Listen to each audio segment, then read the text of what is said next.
El comentario de un mapa histórico es un ejercicio no demasiado complicado, que sin embargo requiere de alguna práctica.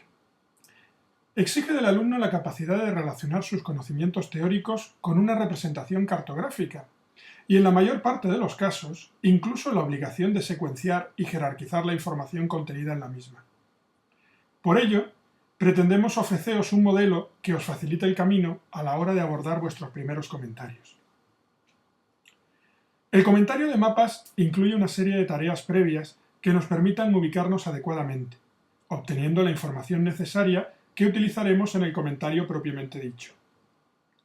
La primera de estas tareas es la descripción del mapa.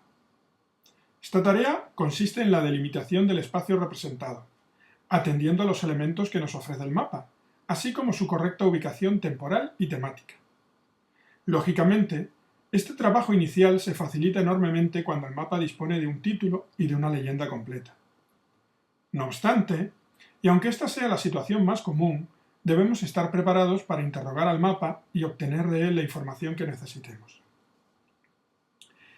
En el caso que nos ocupa, observamos que el mapa está titulado Expansión del Reino de Asturias, siglos VIII-X, y que presenta leyenda. En esta encontramos simbolizadas batallas, fronteras, líneas de expansión y campañas militares, con una simbología convencional. Las batallas se presentan como espadas cruzadas, las fronteras como líneas, o las campañas y líneas de expansión como flechas de colores. Por tanto, estos elementos nos ofrecen la información suficiente para ubicar espacial, temporal y temáticamente el mapa.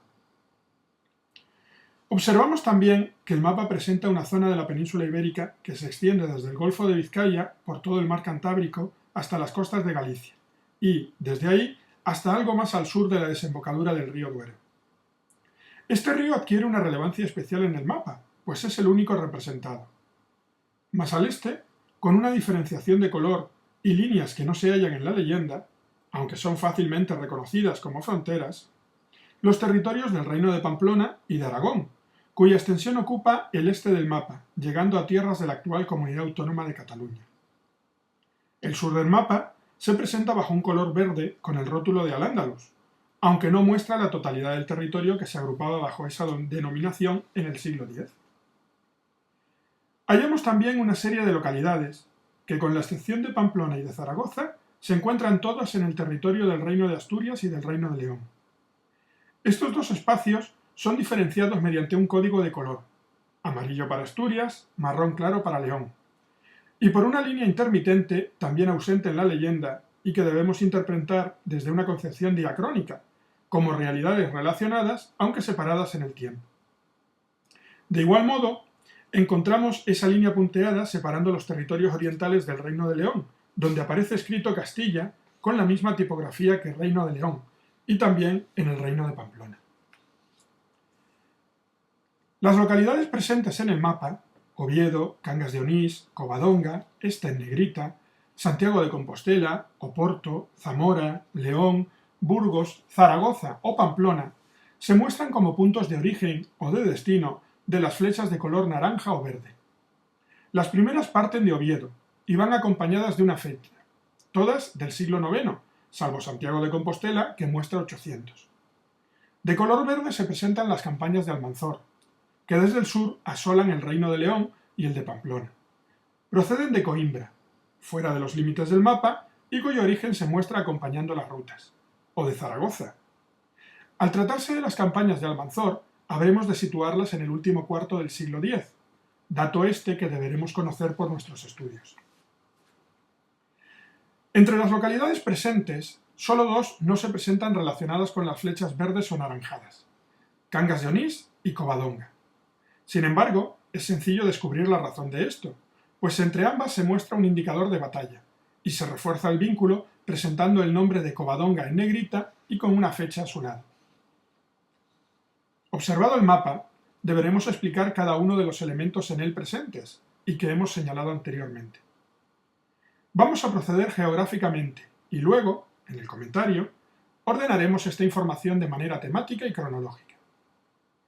En esta etapa, deberemos recurrir a nuestros conocimientos históricos, permitiéndonos organizar los distintos aspectos tratados en el mapa con lo que construir posteriormente nuestro comentario. El reino de Asturias se presenta en amarillo y muestra las fronteras que tendría a lo largo del siglo VIII, tras la fusión de los núcleos encabezados por Pelayo, Asturias, y por Alfonso I, Cantabria, yerno y sucesor de aquel. La presencia de Cangas de Onís y de Covadonga se explican por ser aquel el territorio donde se asentaban los dominios de Pelayo y este el lugar de la batalla fundacional del reino.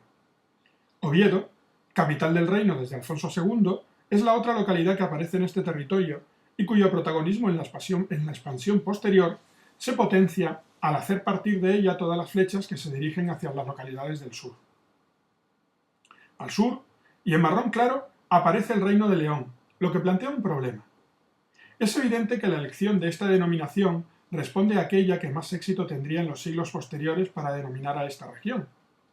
Si bien sabemos que el Reino de León no aparece hasta comienzos del siglo X, no haciéndose referencia al término reino astur-leonés con el que la historiografía conoce este espacio durante el siglo IX.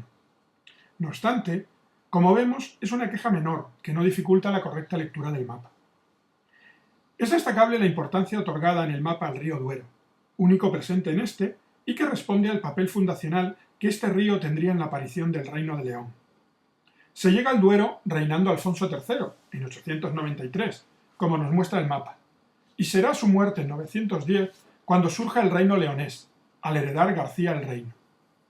El papel de frontera del río se recalca al hacer discurrir la frontera entre los territorios cristianos y musulmanes siguiendo estrictamente el curso del río. El río Duero es la única referencia físico-geográfica del mapa junto con la cordillera cantábrica. La presencia de esta se explica por el papel de frontera que tuvo esta cordillera entre el reino de Asturias y el territorio andalusí durante el siglo VIII.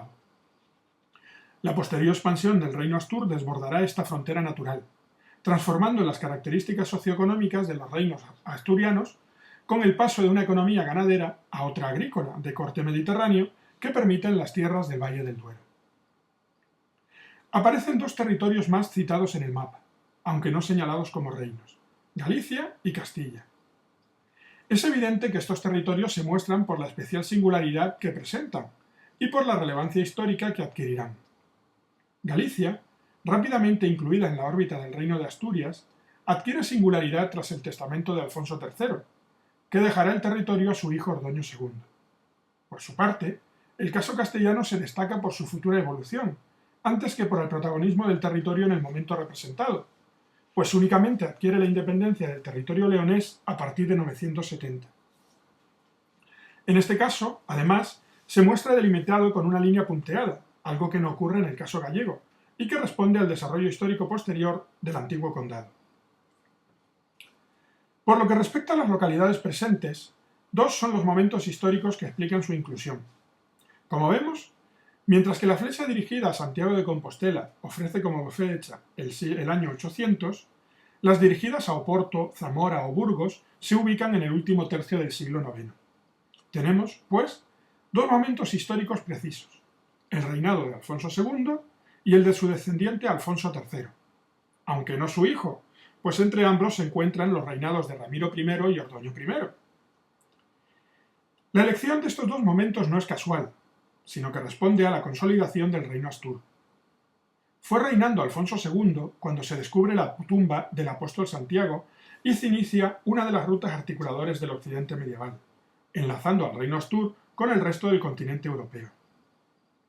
Por otra parte, el reinado de Alfonso III verá el gran salto de la repoblación altomedieval, la repoblación oficial que, impulsada por el monarca y llevada a cabo por sus agentes, los condes, ganará para el reino el territorio del valle norte del Duero, ocupado de manera indecisa desde comienzos del siglo IX.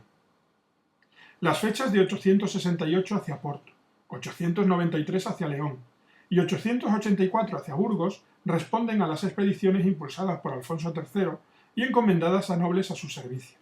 Vímara Pérez, Oporto, Diego Porcelos, Burgos y Zamora impulsada por el monarca, pero de la que por ausencia de documentación no conocemos su ejecutor. Hasta ahora hemos visto la temática primaria del mapa. Sin embargo, en él encontramos al menos dos temáticas secundarias: los territorios cristianos del este peninsular y Al-Ándalus. Con respecto a la primera, es fácil comprobar su carácter secundario. Observamos cómo a medida que avanzamos hacia el este, la concreción del mapa se difumina. Únicamente se mantiene la parcelación por colores, pero observamos cómo Aragón no es presentado ni como reino, algo que no sucederá hasta comienzos del siglo XI, ni como condado, presente desde el siglo IX con la figura de Galindo Aznar. Así como tampoco se detallan los lazos que vincularon a este territorio con Pamplona desde 867. En el caso del reino de Pamplona, adquiere este un mayor protagonismo, si bien secundario, pues aunque se presenta la expansión del reino, mostrando una división punteada como la observada en el caso de Asturias y de Castilla, el protagonismo del territorio es limitado, y solo en relación con la campaña de Almanzor contra Pamplona en 999.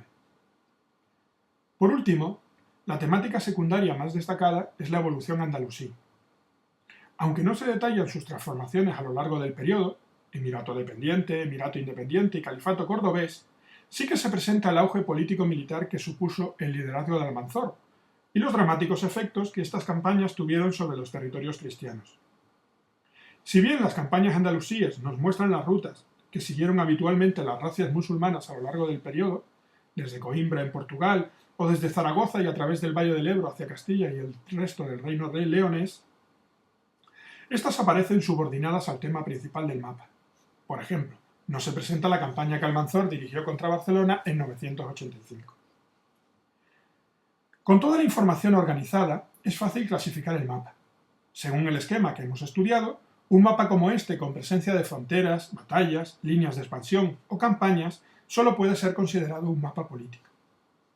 Clasificado el mapa, datado y ubicado en el espacio representado, explicada la leyenda, solo nos resta organizar la información de que disponemos y presentar el análisis y conclusiones de nuestro trabajo. Dado que las peculiaridades de la prueba de Pau solo nos exigen una aproximación somera de apenas 15 o 20 líneas, intentaremos condensar todos los aspectos vistos en un comentario corto. Este podría resultar algo así. Nos encontramos ante un mapa de la expansión del Reino de Asturias entre los siglos 8 y 10, que se corresponden al surgimiento del mismo tras la batalla de Covadonga, 722, representada en el mapa e interpretada desigualmente en las fuentes cristianas y musulmanas, y las campañas de Almanzor, muerto en 1002, y que marcarán el canto de cisne del poderío califal. En el mapa se representan con un código de color distintos espacios: Reino de Asturias, Reino de León, Reino de Pamplona, Aragón y Al-Ándalus, donde se destacan distintas localidades. Estas corresponden a tres momentos. Las del Reino de Asturias, Oviedo, Cangas de Onís y Covadonga, se relacionan con la fundación del reino, en relación con la figura de su fundador Pelayo y de su triunfo en Covadonga, como en la erección de la capital en Oviedo, reinando Alfonso II, tras la destrucción de la fundación previa de Fruela. Desde ella surgen una serie de flechas anaranjadas que se dirigen a un grupo de ciudades. Podemos explicar esta expansión en dos momentos principales: el reinado de Alfonso II y el descubrimiento de la tumba del apóstol Santiago, origen del Camino de Santiago y que unirá al reino asturiano con Europa, y el reinado de Alfonso III, que consolidará el impulso real a la repoblación y ocupará, mediante representantes, las ciudades del Valle del Duero: Oporto, Guimara Pérez en 868, Burgos, Diego Porcelos en 884 o Zamora en 893. La expansión astur-leonesa fue frenada por luchas internas y por las actuaciones del califato, especialmente duras las campañas de Almanzor, que se representan en el mapa. Sin embargo, el posterior ocaso del poder musulmán permitió el resurgir cristiano a partir de territorios como los de Navarra y Castilla a comienzos del siglo XI. Podréis descargar este comentario de ejemplo desde el blog del departamento. Espero que os haya resultado provechoso este ejercicio y os animo a practicar el comentario de mapas históricos.